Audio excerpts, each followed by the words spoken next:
Nós estivemos hoje reunidos, e ontem, e ainda vamos continuar à tarde, no Secretariado Nacional da FENPROF, um dos órgãos de direção da nossa Federação, onde naturalmente em apreciação estiveram os aspectos que ultimamente tanto têm sido do conhecimento geral, fosse a reunião sobre os concursos que se realizou já esta semana, sejam outros aspectos que nesta fase de discussão do Orçamento do Estado se tem vindo a conhecer, nomeadamente em relação às carreiras da administração pública, às carreiras dos professores, aí não se tem vindo a conhecer coisa nenhuma, mas também a outras carreiras com as quais nós temos alguma paridade ou alguma equiparação. E dizer que o que é que nós sabemos? Sabemos para já que o Ministério da Educação pretende avançar com um regime de concursos que de facto é mais do que uma simples revisão do regime de concursos. Estamos a falar de uma grande revisão do Estatuto da Carreira Docente, disfarçada sobre a revisão dos concursos, e que, neste caso, acaba por revogar dois capítulos do Estatuto, o capítulo 5º e 6º, relativamente aos quadros e também às vinculações dos docentes, e, portanto, esta é uma revisão efetiva do Estatuto da Carreira Docente, não assumida pelo Governo, mas que está aqui em cima da mesa. E sobre isso nós estamos completamente em desacordo, porque significa uma forte machadada na carreira especial dos docentes, educadores e professores dos ensinos básico e secundário, e que, em nossa opinião, não está, e na opinião de mais ninguém, é em cima da mesa, porque não foi para isso que fomos convocados. E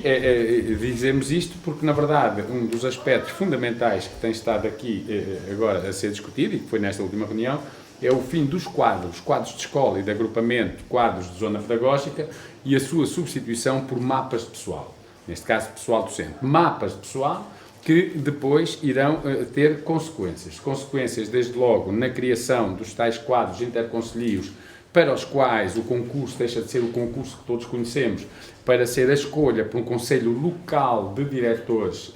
que o fará. Diretores esses que sabemos cada vez mais estão sob tutela das câmaras e, neste caso, das CIM, até porque são as CIM que se candidatam a fundos europeus, que depois os projetos são entregues às câmaras e depois os senhores diretores estão adstritos ou limitados também àqueles projetos para fazerem a escolha dos próprios docentes e, portanto, indiretamente dir-se-ia, sem errar, que estamos a apreciar, verificar aqui um processo de municipalização, o início de um processo de municipalização também das colocações de professores,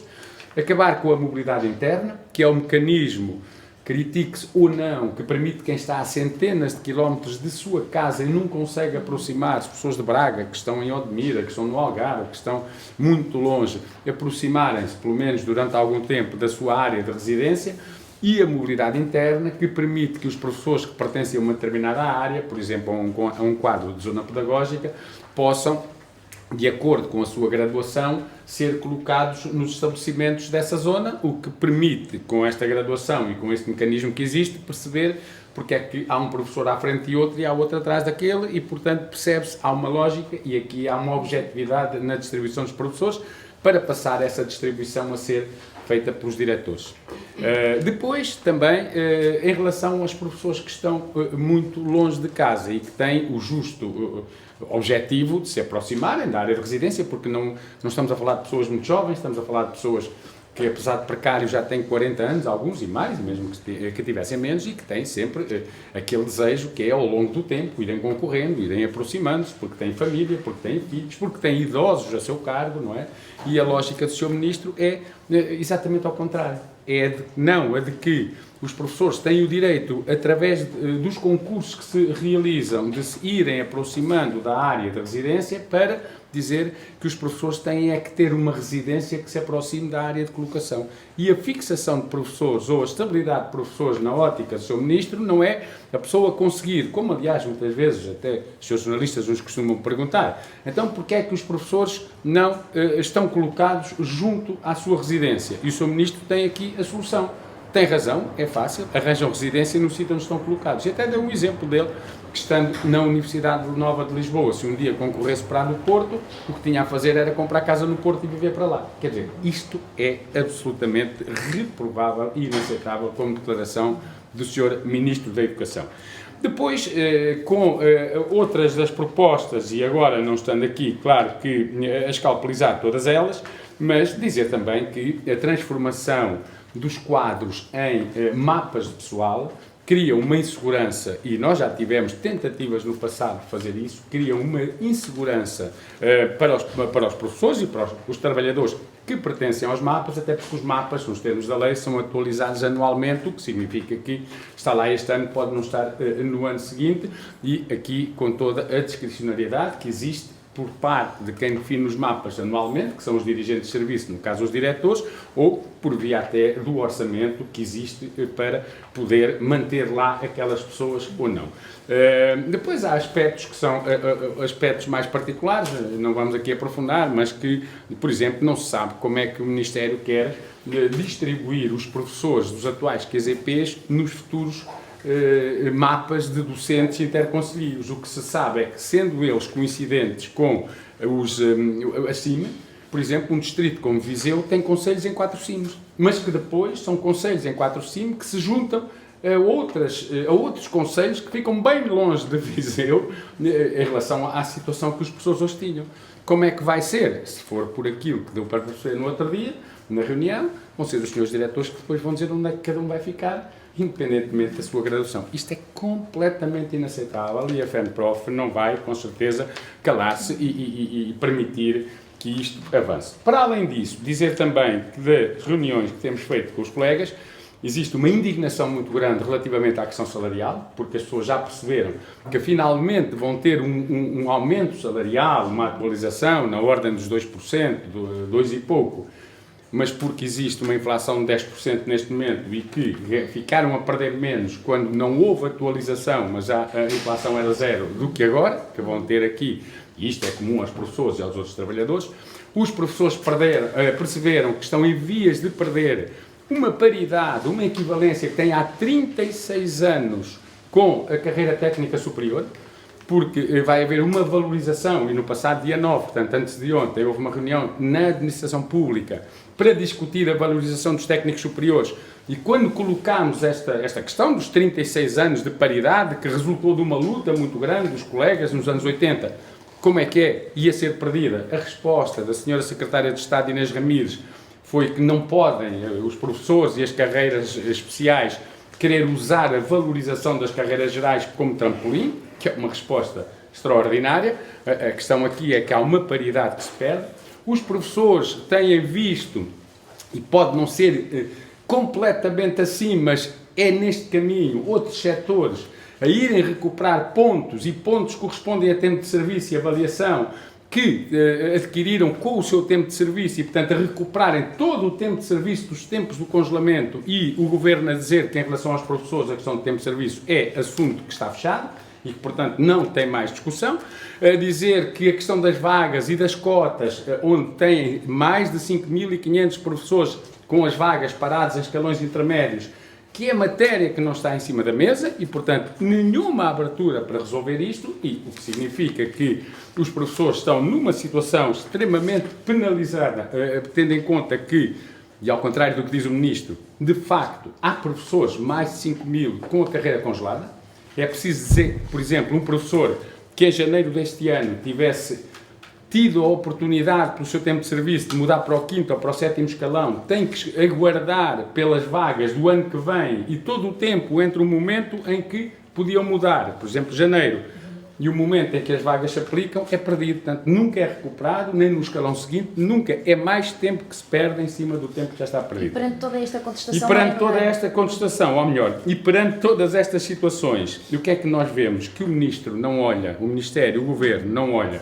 para os problemas que existem na nossa profissão. Não olha para o envelhecimento, não olha para, e esta semana verificou-se um aumento para os alunos, outra vez, cada vez mais alunos sem os professores todos. Esta semana passámos de 25.000 para 30.000 professores sem todos os alunos. E porquê?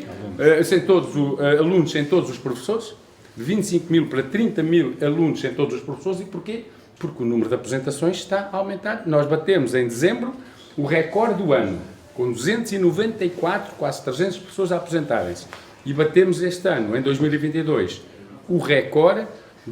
da década, porque desde 2013 que não se apresentava tanta gente, mais de 2.400. E agora, para o ano tem alguma são reunião marcada ainda com o Governo, mais. alguma greve marcada? Nenhuma reunião marcada com o Governo está. E agora, o que nós vimos aqui hoje foi, precisamente, perante esta situação e a grande insatisfação dos professores, em primeiro lugar, emitir um pré-aviso de greve da FENPROF para o próximo dia 18, juntando os professores, os educadores e os investigadores, também incluímos o ensino superior, portanto, todos os docentes, à greve de toda a administração pública. Decidimos-lo ontem ao final da tarde e o pré-aviso foi emitido ainda ontem. Decidimos juntarmos os professores à concentração no dia 25, que a CGTP já anunciou e que vai ter lugar junto à Assembleia da República no dia da votação final do Orçamento do Estado. Decidimos também, entre os dias 14 e 24 deste mês, agora, 14 a 24, realizar plenários em todos os distritos do país. Portanto, vamos realizar plenários distrito a distrito, presenciais, só para discutir as questões de carreira, as questões de salários e as questões que têm a ver com os concursos e tudo aquilo que eu acabei de dizer. E depois pusemos em cima da mesa um conjunto de outras ações que passam por concentrações regionais, que poderão passar por concentrações regionais, por vigílias, por acampamentos à porta do Ministério, por greves prolongadas parcelares, mas de algum tempo, que não apenas um dia, por uma grande manifestação, novamente, de professores, e para discutirmos tudo isto, dizemos, hoje já, que a FENPROF está disponível para reunir com as organizações com quem convergiu na greve do passado dia 2, sabendo nós já que há também já disponibilidade dessas organizações para uma reunião em conjunto e podermos traçar um plano de lutas que seja comum, que seja forte, que seja prolongado e que faça recuar o Governo nestas intenções. Há pouco falou numa greve da função pública ou dos professores? Não, de os professores juntarem, porque ainda não tínhamos tomado essa decisão da emissão do pré-aviso, de os professores se juntarem no dia 18 à greve nacional da administração pública e, portanto, dando mais força a essa greve e estando novamente em greve dia 18, que é na próxima sexta-feira. Se pudermos resumir em pontos aquilo que atualmente preocupa mesmo a FENPROF, em pontos. Muito poucos pontos. Ponto número um que preocupa os professores e, portanto, preocupa a FENPROF. Ponto número um, a perversão completa do regime de concursos e o início de uma revisão encapotada do Estatuto da Carreira Docente. Ponto número 2, o fim da paridade entre a carreira docente e a técnica superior, que tem 36 anos. Ponto número 3, a não recuperação do tempo de serviço dos professores, enquanto continuamos a verificar que, em relação a outras carreiras, e bem, não pomos isso em causa, continuam a ser recuperados anos e pontos que correspondem a tempo de serviço. Ponto número 4, vermos que os horários de trabalho dos professores continuam absolutamente sobrecarregados, muitos deles até de forma ilegal. Ponto número 5, vermos que o Governo nada faz para resolver o problema da falta de professores e que cada vez vai ser mais grave porque cada vez se aposenta mais gente. Ponto número 6, que eu lhe diria, é que de facto isto é intolerável, não é aceitável que estejam a dar cabo da profissão de professor no nosso país, porque as consequências, quando se destrói a profissão de professores, são consequências que não têm apenas implicação nos próprios professores, têm na escola pública, têm na educação, têm no futuro da sociedade. E, portanto, como nós sempre dissemos, o que está em causa é mais do que apenas atacar os professores. É, de facto, um ataque ao futuro do nosso país, ao futuro da nossa sociedade e, portanto, consideramos e apelamos que temos para a RTP3 em direto, eu perguntava-lhe, há ações de luta que vai a FENPROF avançar, nomeadamente a adesão à greve geral da administração pública. Sim. No dia 18. Que outras ações é que vão fazer mais? Para além de termos decidido entregar o pré-aviso de greve para o próximo dia 18, exatamente, e juntando os professores a toda a administração pública, também há a concentração do dia 25 que irá ser realizada junto à Assembleia da República no dia da votação final do Orçamento do Estado. Também vamos avançar entre os dias 14 e 24 com plenários distritais em todo o país para discutir com os professores esta proposta absolutamente inaceitável de revisão de concurso e do Estatuto da Carreira Docente em pontos fundamentais do concurso para efeitos de estabilidade dos professores e vamos manifestar a nossa disponibilidade, aliás já o fizemos, e outras organizações que convergiram connosco na greve dia 2 também, para uma reunião das organizações sindicais e dessa reunião poder sair um plano de luta que, para nós, tudo pode estar em cima da mesa enquanto forem estas as posições que o Governo continua a ter para os professores, ou seja, um tremendo ataque cada vez uma atratividade menor desta profissão, cada vez menos jovens a querer ser professores, apesar de haver cada vez mais professores a saírem para a aposentação, e um dia destes não termos mesmo, ou seja, este problema da falta de professores ser um problema gravíssimo que nós vamos ter e que já começa a ser difícil encontrar soluções, pelo menos soluções qualificadas. De resto, ações desde vigílias até uma grande manifestação de professores, e se os governantes sabem o que os professores conseguem fazer quando querem, em termos de manifestação, tudo está em cima da mesa. Para nós, a via da negociação era a via que nós preferíamos. Já verificámos que o Governo, nas reuniões negociais, e, por exemplo, no processo de mobilidade por doença, isso foi clarinho para todos, que o Governo entra com uma posição, faz as reuniões que tem obrigatoriamente que fazer e, quando acaba, é com aquilo que queria quando começou, porque não tem em conta as propostas que são entregues e, por exemplo, no caso da mobilidade por doença, que ainda há pouco eu estava a referir, o que nós temos hoje são milhares de professores com doenças incapacitantes, muitos deles em casa, de baixa, porque não têm hipótese de dar aulas, e alguns, infelizmente, até que acabaram por falecer sem ver aquilo que era justo, que era poderem estar junto à família, junto à residência, alguns a trabalhar, porque isso era importante para muitos destes colegas, mas que colocados a 200 ou 300 km de casa não têm essa hipótese. E com o regime de concurso que nós hoje temos, com o fim da mobilidade interna para os professores, o que nós vamos ter, nas palavras do Sr. Ministro, é que a estabilidade se deve dar não com a aproximação da colocação à residência, mas com a aquisição de residência junto à colocação. Isto é de quem está a ver o mundo de pernas para o ar, e o Sr. Ministro, se calhar, tem que se pôr direito para conseguir ver o mundo a sério da maneira que ele é.